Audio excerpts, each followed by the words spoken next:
Welcome back to Mind Over Matter. I'm Anastasia. When we think about trauma, we often picture emotional pain, but trauma can live in the body too. For some people, it starts after a major health event. In the UK, the NHS estimates that around 1 in 3 people who experience life-threatening medical emergency may go on to develop symptoms of post-traumatic stress disorder, or PTSD. Today we welcome Bolaji. He is an evangelist financial advisor, and he's here to basically share his story surrounding trauma and his anxiety, and also he's going to share about what he does business-wise. So Bolaji, what brings you here today? Thanks for having me, Anastasia. Yes, it's a privilege to be here, to be able to talk about why I'm here. 4 years ago, I had a massive cardiac arrest in my house. Had to be defibrillated 10 times in the house to be kept alive. The doctors told my wife I wasn't going to make it, and I was put in an induced coma. But thankfully I'm here.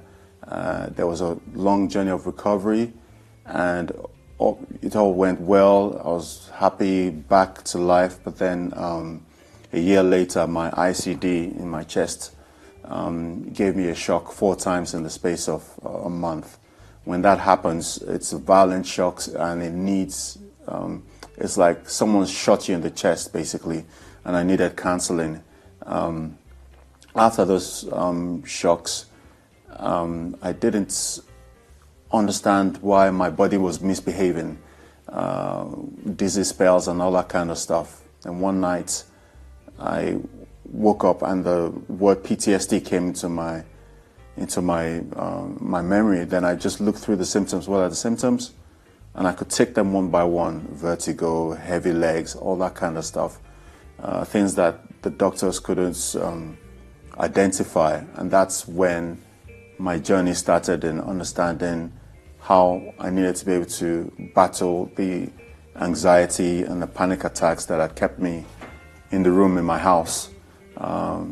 How did you feel once you were out of hospital and trying to go back to normal life, trying to kind of find reality? How did you feel about that? It was exciting for once, in terms of being I just felt blessed that every day was a gift, basically. And then with having a cardiac arrest, there's an impact to the brain. So my brain had to compute now being on the streets, you know, the senses and stuff like that. So there was a lot of cognitive fatigue, but again, that was still something that I accepted and I was happy to deal with. But then once those shocks happened that I mentioned earlier, it was a big setback for my confidence as well. Sometimes I would think I'll be in the movies or maybe we're talking to someone and I just drop to my knee. I just completely couldn't control my body. But thanks to me understanding more about PTSD and the imbalance in your system, your fight or flight senses are all over the place. You know, you see a car and you're like, oh, there's a cat or you know, or a lion or something. So, but gradually I started to understand more about sleeping right, eating right, words of affirmation, words from the scripture as well. And there was a good book that really helped me to understand how to deal with those symptoms and help me with my journey back to normality, so to speak. And living with PTSD must be very difficult for you, isn't it? And obviously you must have kind of thoughts or fears that stay with you, isn't it? So it must be very hard. How do you cope? I think with the support from the St. Bart's Psychology Hospital, they were really helpful because they had experience dealing with real life scenarios. There were practical exercises. Diet was key to that as well. And again, words of affirmation. And this book, shameless plug here, by Joshua Fletcher. So he's actually gone through the journey that a lot of us had. Tackling that fear of not being able to leave the house and stuff like that. and there was really practical advice. I strongly recommend it to anyone as well. This book and the Bible. Yeah, I think reading something that you're passionate about really helps the mindset. Yeah. Especially like positive affirmations, listening to audios, things like that really is positive. So that's really good. Yeah. And so is that what helped you start to recover? That, or was it more faith or family? A lot of faith, family, and diet is key there. I had to cut out caffeine in my diet. Probiotics, just to help with the guts, because the content of your guts impacts the brain as well. So those were the packages there: scripture, diet, sleep, and this by Joshua Fletcher. Yeah. That's really good advice. Yeah, and obviously, did learning from PTSD and suffering from mental health change the way you saw recovery? Change the way how you think about recovery, or? Yeah, it's changed the way I treat recovery, and also very sympathetic to people who sometimes you see someone and they're having a dizzy spell. You think, oh, he's drunk, but he may not be drunk. He may be actually having a mini panic attack. So you can't just judge people. Just basically. judge people blindly. Yeah, like some people could have side effects from taking medication, and you might think they're high, but they're not high. Yeah, they've just taken a lot of medication. Yeah, correct. Yeah, no, correct. I know what you mean. So before filming, you mentioned you are a financial protection evangelist. Yes. Can you elaborate more on that? Because I'm sure viewers would want to know. And what is it that you do? That? Yeah. I mean, in a nutshell, I spent 20 years in the financial services banking sector. When I had my cardiac arrest, I had a critical illness cover insurance that paid out. A lot of people don't have that protection. I saw someone in the hospital who was really worried about how they were going to protect the mortgage, and a few of my policies were set up incorrectly, and I lost those policies as well. So this is what I do now, full time, advising people on the right protection, having the policies put till age 90, just a more robust protection for the families as well. And the name of the company is Iyanu Financial Services. Iyanu means miracle in Yoruba, so the miracle is twofold basically, that I'm here speaking to you. So viewers, please follow his website, follow his social media. LinkedIn. That's amazing. LinkedIn, Instagram, yeah. So this story has made you very passionate about what you do now, basically. Yeah. The so passion it links to it. Yeah. The passion's always been there, but this is even more compounded why I'm here to help people. Yeah. No, that's really inspiring.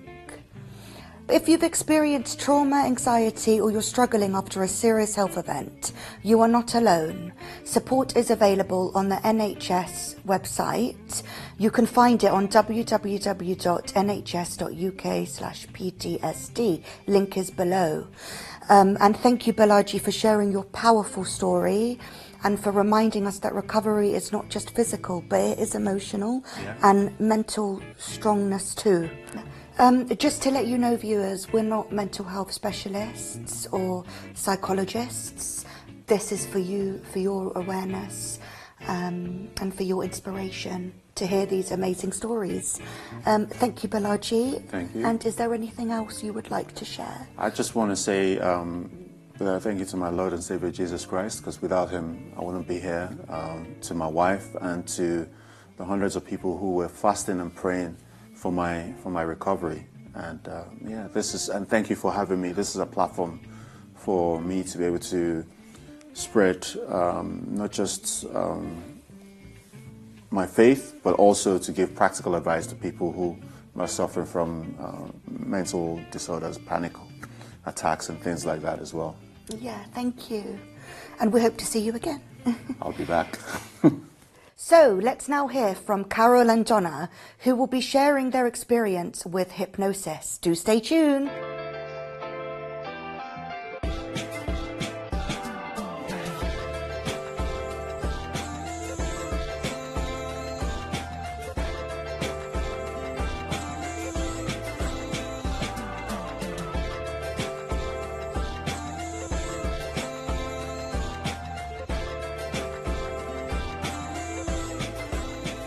So, welcome back.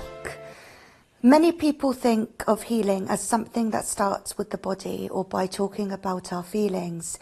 But what if real healing starts deeper in the subconscious mind? According to the NHS, hypnotherapy can be effective for managing anxiety, phobias, or by helping people access the thoughts stored beneath the surface. Today we're joined by Carol, a therapist who uses methods like hypnosis to help people heal from emotional blocks, and Donna, who has experienced those techniques herself. Carol, let's start with you. Hi. Hello, thank you for coming onto the show. You're welcome, it's my pleasure. So can you explain what subconscious healing really means? Okay, so your subconscious is there to protect you, really. It's there to tell you what's risky and what's not, what to do and what not. But sometimes our subconscious becomes hypervigilant, and then your subconscious will tell you something's dangerous when it's not, for instance, or something's potentially bad when it's not. And that's how people get phobias and blocks to their progress and all sorts of mental health issues. So contacting somebody's subconscious and allowing that subconscious to heal and to make progress and to stop being so hypervigilant and to just take normal risk is beneficial to people. It can really help people to get over things that are blocking them from a healthy mental state. So people tend to listen to their subconscious mind more? Oh, absolutely, all the time, without realising it, obviously. Yeah. Our subconscious is being influenced by the world around us, by the things that we hear, and by our own voice and the things that we tell ourselves. And it basically rules our life to a great extent. If you go to do something and you decide you don't want to do it because it's too scary, it's your subconscious that's telling you to stop doing it. It's your subconscious that's informing you whether to take that risk or not. So your subconscious can stop you from doing things you really need to do. For example, somebody who's agoraphobic, the reason they can't leave their home is because their subconscious is telling them it's too dangerous to leave their home for some reason. So tapping into that subconscious and allowing it to relearn the scripts that it's telling you will heal that issue. Okay. That's interesting, you know. And Carol, for someone new to this, how would you describe the subconscious mind and its linked to our emotions? I think you just said the whole phobia and... Yeah. And with our emotions, so for instance, if you've had a relationship with a family member or a partner and you've been hurt, your subconscious will be thinking, okay, so for instance, if somebody's upset you, your subconscious will then say to you, okay, well that was a threat to Anastasia's well-being and she's got over it, but we need to make sure it doesn't happen again. So your subconscious will look out for any reminders of that thing and give that feeling of fear back to you. So the slightest little reminder of that issue will bring that feeling back over and over again.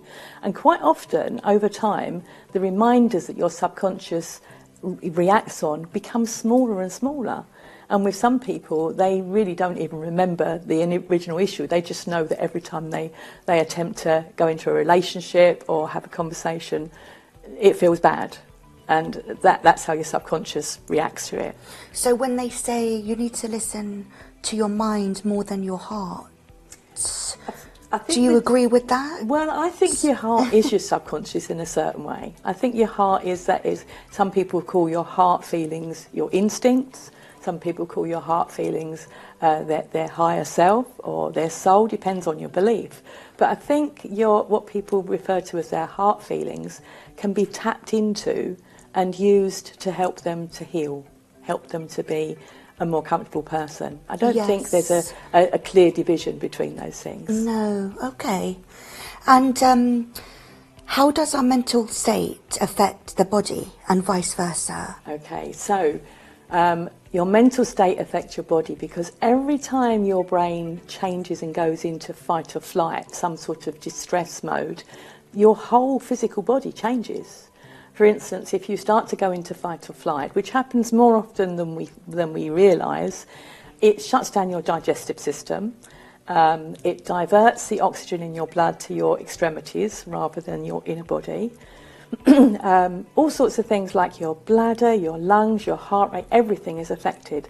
So if you spend a lot of time in stress, your physical body isn't keeping an equilibrium. It's spending too much time basically with your heart racing, your blood diverting to your extremities, and your brain is affected as well. So as soon as you go into some sort of stress mode, your brain changes so that it shuts down the part of your brain that processes language, reason, learning. So you can see how spending a great deal of time in stress can affect your mind, your ability to think properly, your ability to communicate. And your mind can affect your body the other way around as well. So if you if you're in a state of stress, your brain will affect certain parts of your organs. But if certain parts of your organs are out of balance, that will inform your subconscious that something's wrong. You know, if your subconscious is telling you that there's a reason for you to be scared, you're going to feel all the feelings that come along with fear and respond to that. So the two need to be working in equilibrium. Yeah, it's hard though to... It is. You know? Yeah, it is hard. And this is why we all need help. You know, as a therapist, I recognise that I can't heal myself. I need help. And I did experience this some years ago in a way that I was going through a particularly bad time and beat myself up thinking, okay, why can't I heal myself? And even my kids said to me, okay, Mum, what would you say to a client? What would you say to somebody else? And that's when I realised that actually I needed to go to somebody else. We all need help from outside from time to time. Yeah, because we don't listen to ourselves sometimes. We can. It's easier to listen to other people. Yes, Yeah. And also when we're trying to listen to ourselves, we're also listening to that subconscious that's Yes. not giving us the right information always. Exactly. Okay, that's that's interesting. So Donna, thank you again for coming. Welcome. Can you describe how it felt to go through the process and what changes you noticed after from what we've just explored, basically? Yeah. Well, I actually met Carol at a social gathering, so I felt a little bit more relaxed because I knew her through somebody else. Prior to that, I probably wouldn't have gone down the route of hypnosis, to be honest with you, but because I felt so relaxed and I spoke to her like a friend, I thought I will take that chance. And I'm glad that I did, to be honest with you, because it really does tap into your subconscious. And afterwards, I just found that the things that came out from myself were things that, if I was realistic with myself, I knew, but I didn't want to admit to myself. So you sometimes just need someone to just draw out from your, it's all in your own mind. Carol's not telling me anything to do or how to do it. She's just drawing out from me what is in my actual own mind, and things that, if you went in this direction, what would happen? If you went in this direction, what would happen? It's like, which door, A, B, or C? And when you start to see what direction you'll go in, if you go through each door, it kind of gives you that click to say, okay, you need to, if you want this, this is what you need to do. So yeah, I found it very rewarding, to be honest with you, and it's really helped. But what's the difference between hypnosis and therapy, though? And is it linked together? Does that make sense? Or is it like... It does. I mean, I use other things apart from hypnosis. So as a therapist, I often explain this by saying that I've got an invisible tool bag. And in my invisible therapy tool bag is hypnosis and lots of other things too. I use neuro-linguistic programming and thought field therapy and all sorts of other things that I've learned over the years. Hypnosis is just one of those tools. So hypnosis is a therapy in the same way that other things are other methods of therapy work as well. So it's just another method? It's a tool, yes. Oh, it is, okay. yes. I didn't even know that. So, okay. For me, the difference was, for therapy, you're speaking to somebody and you're very much awake like we are now. Yes. The hypnosis, I was in just a much more relaxed state. So I'm just really just relaxed and just letting my mind just be free. And then you're still drawing out. And I think that's where it's a bit more deeper, because you're just in such a relaxed state. It's just, it's drawing out from you what's in your... No, I would like to try hypnosis because I've had therapy one-to-one, talking. Yes. But I would like to try and experience hypnosis. Well, you're welcome to come and see me anytime you wish. So Donna, you were saying that therapy helped you in a professional way. Can you explain better what that means, and where also can people find you, Carol, as well? So, So as regards to myself, I run a modelling agency for children and adults, and I'm a photographer by trade.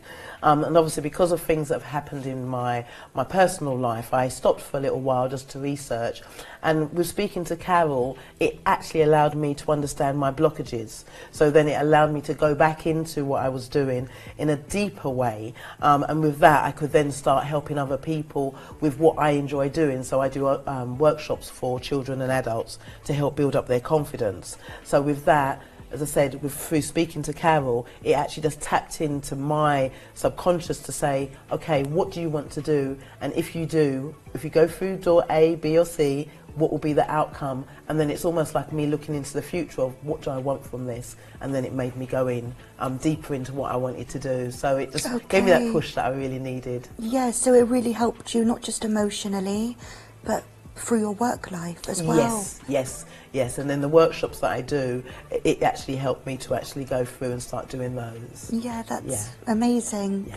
And Carol, where can we find you? I have a website, and my company name is Think Success. So my website is www.thinksuccessuk.com. And if anybody contacts me, I can put them in touch with the best person they can see near to them if I'm too far away. That's really good. So yes, please have a look at the link below. And are you on social media as well? Yes, on Facebook and Instagram and TikTok at Carol Ritchie. Yeah, okay. So thank you guys so much for coming. You're welcome. Very inspiring. And so don't forget, if you want to find a talking therapy service as well, go on www.nhs.uk/talk. Thank you, Carol and Donna, for sharing your insights and personal experiences. And we'll hope to have you again as well. I look forward to it. Yeah, thank you very much. Thank you.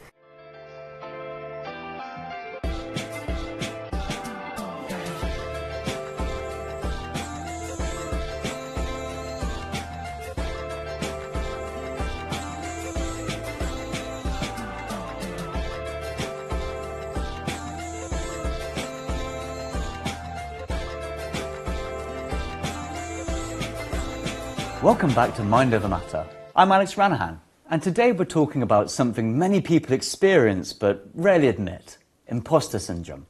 Now, many people don't even realise that to have this syndrome, it's a feeling of not being good enough or deserving of your achievements, even when you've worked hard to get there. A recent survey by Indeed UK found that about 62% of adults in the UK have felt imposter syndrome at some point in their lives, and many say it affects their mental well-being. Now, our guest Matt Garman knows this feeling well. He's built achievements in his life, but still found himself questioning his worth. So today, he'll share how it started. So Matt, thank you for joining us. Could you start by telling us where and when in your life you started to feel that something wasn't right? Well, I grew up in what I deemed to be a very academic family, and I kind of got the feeling in my early teens that I probably didn't really fit into it. My dad was a high-level consulting engineer. My mum was a high-level music teacher. My older brother's a doctor of mathematics. My younger brother is a doctor of horticulture. And it just, that whole academic feeling just didn't sit with me. As a result of that, I left home at 16. I had two interests at school. One was playing rugby and the other one was going fishing. And I left home at 16 and I ended up becoming a T-boy on a trawler in Newhaven on the south coast. And it's not something I was ever going to do forever, but I kind of just needed to go away and try and find my own path. I think it's probably never left me. Since then I've been fortunate enough to grow a couple of businesses, and also I've probably still kept that thought process in my head, and I still push myself probably more than I think is comfortable at times, if that makes sense. No, that makes a lot of sense. So, how would you define imposter syndrome? To me, it's a feeling of feeling inadequate, and I think at some stage, kind of looking around your shoulder, even when you feel like you have achieved something, the feeling that at some stage you're going to look over your shoulder, somebody's going to tap you on the shoulder and call you out. It's like, yeah, but you know, you weren't really, or something like that. So I think that feeling, and it struggles, the feeling that you're going to get found out, or somebody's going to call you out. It's like you're not the real deal, and it kind of still floats around at times, even today, really. Did it ever stop you from taking the opportunities you wanted? I think, I mean, there's a number of business things I've done, but there's also a number of physical challenges. One of the and I've always been into sports. I've always been into adventure, and probably perhaps the most recent big thing that I really challenged myself with. I'd say I've always been into sport. I played a lot of rugby, and then outside of that, I pushed myself. I did kind of Ironman-y type events and endurance events. But there's one particular thing, and I watched some videos about people rowing across the Atlantic Ocean. Yeah.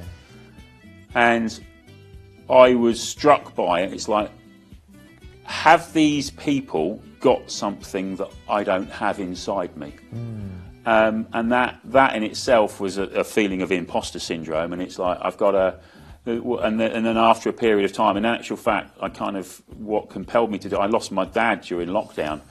And then it was a case of, do you know what? I'm going to have to go and find out, and that's the only way I can address it as much as anything else. Yeah. So yeah, it was a feeling of, am I going to get found out? Can't I? Have they got something that I don't have?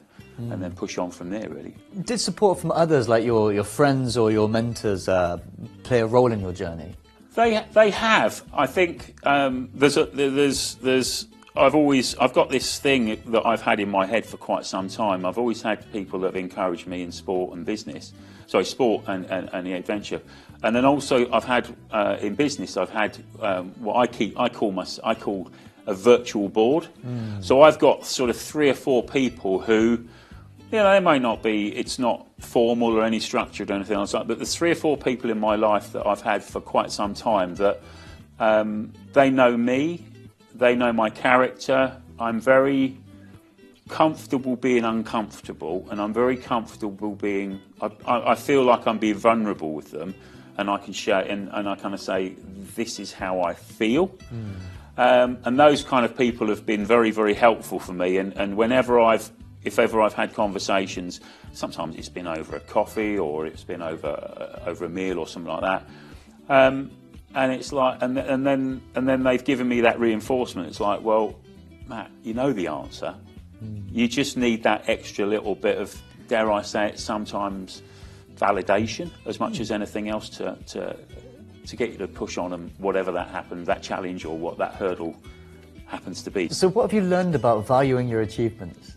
I found myself, I think what I got myself, you go reflect on, I mean, I'm 56 this month, and you reflect on your life as certain things, and I think maybe what I've realised is that voice that I had, that I thought I had,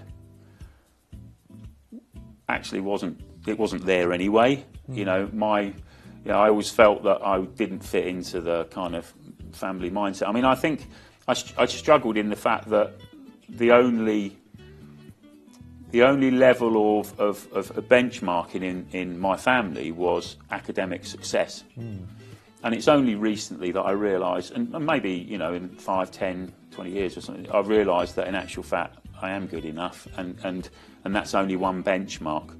So moving forward, it's just that feeling that, I am worth it, I am worthy, and I think I probably picked unnecessary fights in my head, and picked unnecessary fights with, dare I say it, with people around me, and that's not been healthy moving forward. In actual fact, there was one particular, I kind of had this crazy image that Dad was pushing me in a certain way that, I mean, he's passed away now, but in a certain way that, I felt I always had to demonstrate to Dad that I was, whilst I didn't do the academic stuff, look at me, I've done this, I've sold a business, or I've rode all these sorts of things. And to me, it was just this thing in my head. It's like, it's still not good enough, it's still not good enough.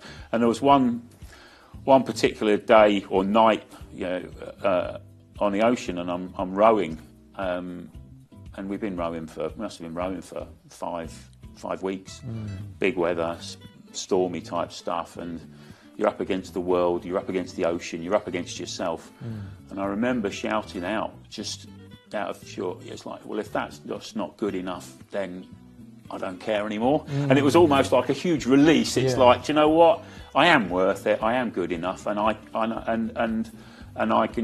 try and share that when I speak at leadership events, and I try and, it's like, look, we've all got a story inside of us. Don't hold it back, sort of thing, as much as anything else.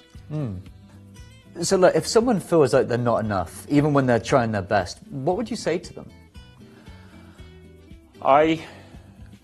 This comes up quite often, and I think we live in this world of social media. We live in this world of people looking at their phone.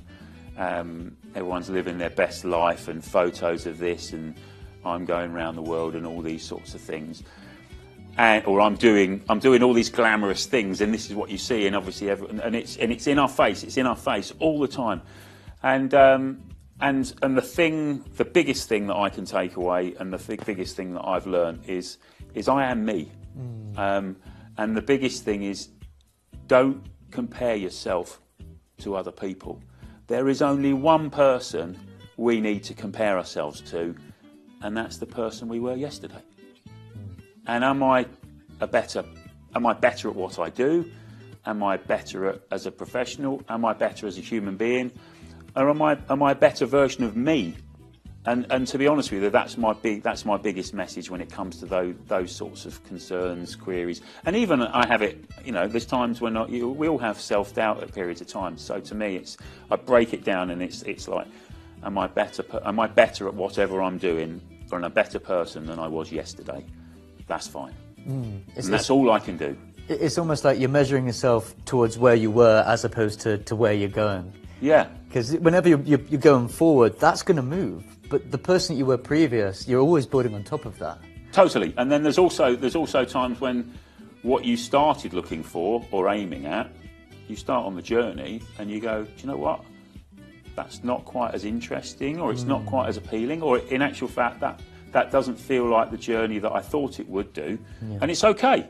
It's okay. It's okay to change tack. I've realised that, and I think as much as anything else, we have some. I believe now that life's chapters, and there's some of those chapters perhaps earlier on about Matt were they finished. Okay, I've moved on, and I do believe that life is a journey. It's made up of chapters. Hey, that chapter didn't go according to plan, but that's okay. I've closed it, and I've opened the next one, and so but I think it's also realising that with it being a journey, sometimes you have to realise that you have to go to that uncomfortable place in order to get to that place. Yeah. And maybe that was the actual apprenticeship. That was the preparation for the next phase, if that makes sense. That makes a lot of sense. That's amazing. Thank you very much. So if self-doubt or low confidence is affecting your mental well-being, support is available through Mind UK. And in fact, you can see the link on the screen now at www.mind.org.uk. So Matt, that was amazing. Thank you so much for speaking so openly about something that many of us struggle with. Your story reminds us that self-doubt doesn't mean we're unworthy. It means we're human.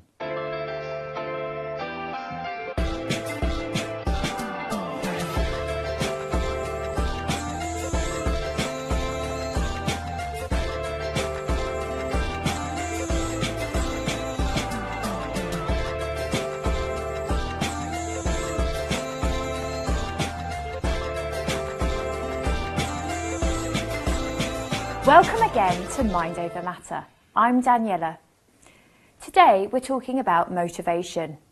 In the UK, research by the Mental Health Foundation shows that 1 in 5 adults feel their work negatively impacts their mental health, often leading to burnout or loss of purpose. Yet for some, those challenges become the fuel for growth. I'm very honoured to welcome our next guest, Louis Mariette. He has turned his career experiences, the highs and the lows, into powerful lessons about personal growth. Louis, thank you for joining us today. Daniela, my goodness, it's such a pleasure to see you again. You know, and you're looking gorgeous, you're looking well, you're looking fit and energetic. I love that. So are you, and it's your energy as well. It's amazing. Absolutely. Can you tell us a little bit about your journey? Absolutely, Daniela. I mean, I've been very lucky in life, but you know, luck doesn't always fall on everyone's plate, right? And sometimes it doesn't, but you just got to make luck happen. And like anything in life, putting your best foot forward is always a positive way. I was actually born in Malawi. Wow. I then lived in Botswana and Swaziland. My mother remarried, and an Englishman who was a vet, who was on contract with the UK, and that's how I ended up in the UK, going backwards and forwards to boarding school. But I probably would never have experienced coming, you know, over to England if it wasn't for him.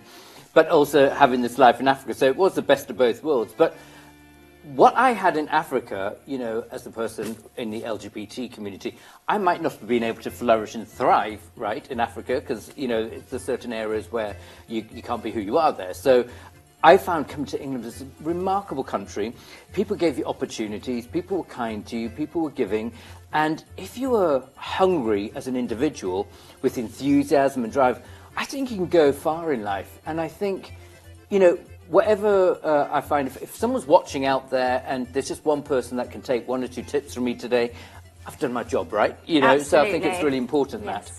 How do you stay motivated during challenging or uncertain times? Quite easily. I always think of the person behind me who's probably having a rougher time, and I think, you know what, Louis, kick yourself up the rear, don't complain about it, and go forward. But there are things, where I've always believed if things are challenging, if things are tough at the time, do something really basic. Sit down, get a piece of paper and a pen, and start writing things down and say, what's lacking in your life? What can I improve in life? What is my strategy plan? So you have to think about all these different types of things, write them on pen and paper, because that way, once it's down on paper, you have something to follow. If you just keep it in your head, it just sort of vanishes over time. But when you have that and you stick it to your bedroom wall or on your fridge door, you think, you know what, month 1, have I achieved this? What have I done to achieve it? And how can I improve? Have I called a person up to see if a door can be opened for me, an opportunity can be opened for me? And sometimes what happens is you have to appreciate we need to have a job to get our basic bread and butter and our earnings. But what you also find with a lot of people is they do their jobs, it's like a guinea pig on one of these wheels. It just goes round and round, and they're feeling a bit demotivated and feeling flat. And sometimes what you have to do is just pull yourself away and go, okay, the job is my bread and butter.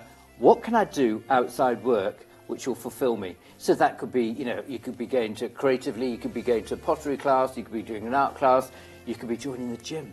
I'm a great advocate with exercise. I mean, you know, running is my big thing. I've done 14 marathons. I've done taken part in 2 triathlons, and I'm due to swim next year 11 miles swim up Lake Windermere. So that's my personal sort of goal and challenge for doing something outside of my work.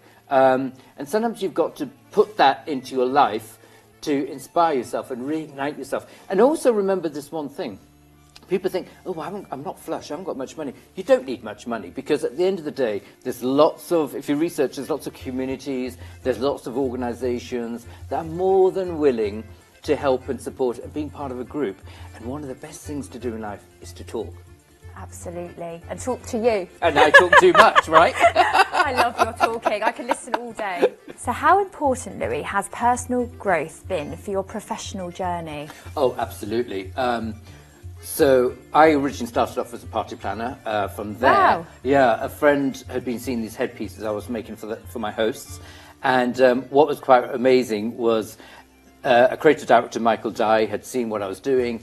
He had asked me to do a big fashion show in Milan. I just loved it. I got the commission. I did 20 hats. 19 were commissioned, used for the show. Then Harrods found out about me.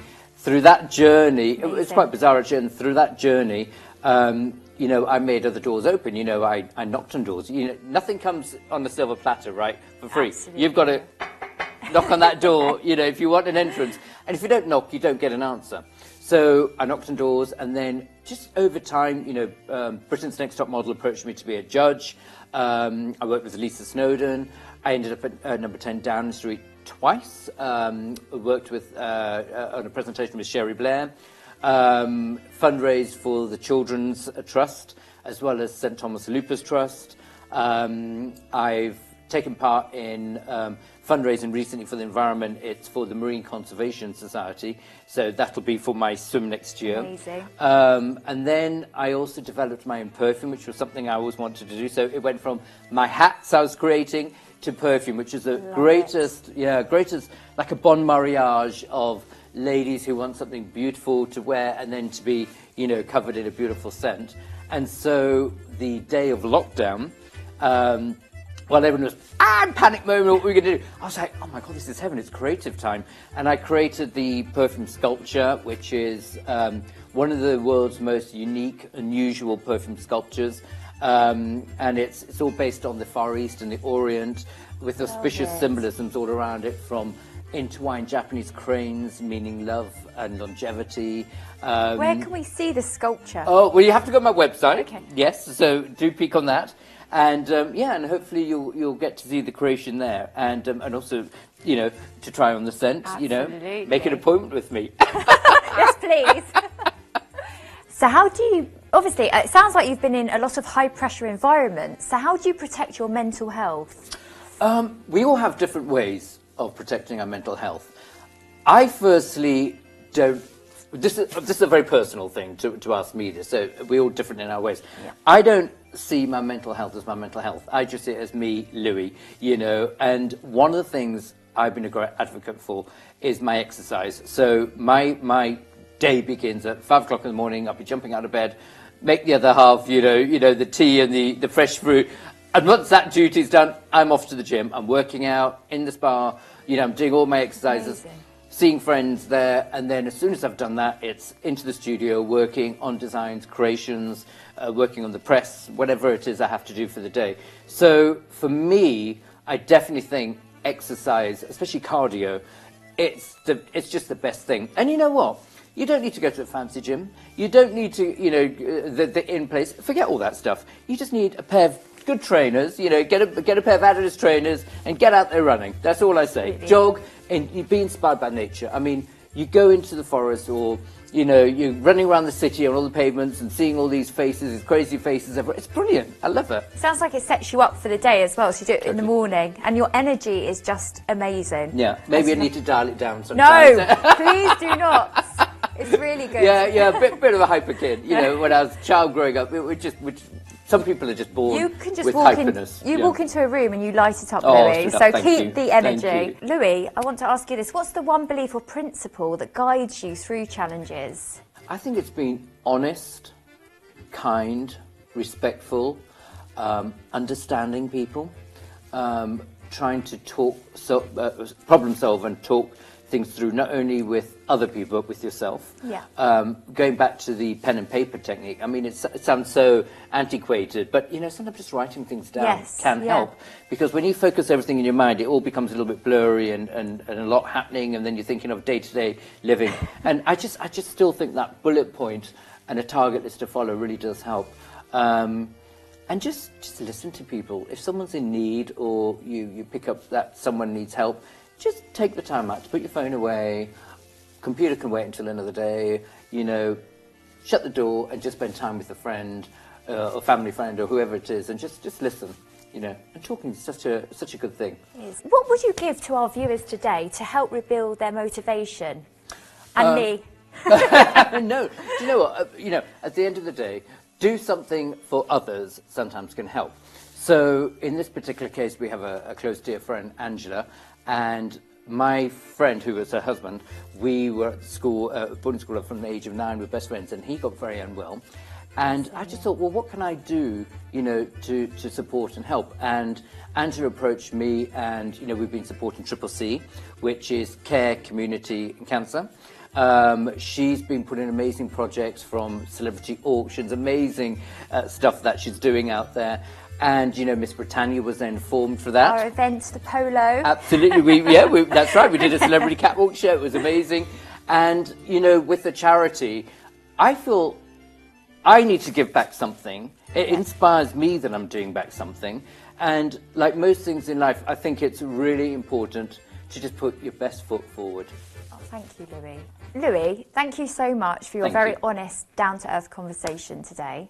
If stress in the workplace is affecting your mental well-being, you can find information about workplace support through the Mental Health Foundation at www.mentalhealth.org.uk. Louis, thank you again for sharing your journey. It's been wonderful. You've just really motivated me as well. I'm ready to go. But it's been lovely, absolutely lovely. And I hope we can have you again as a guest. That would be amazing. Thank you. Thank you. Thank you, Daniela.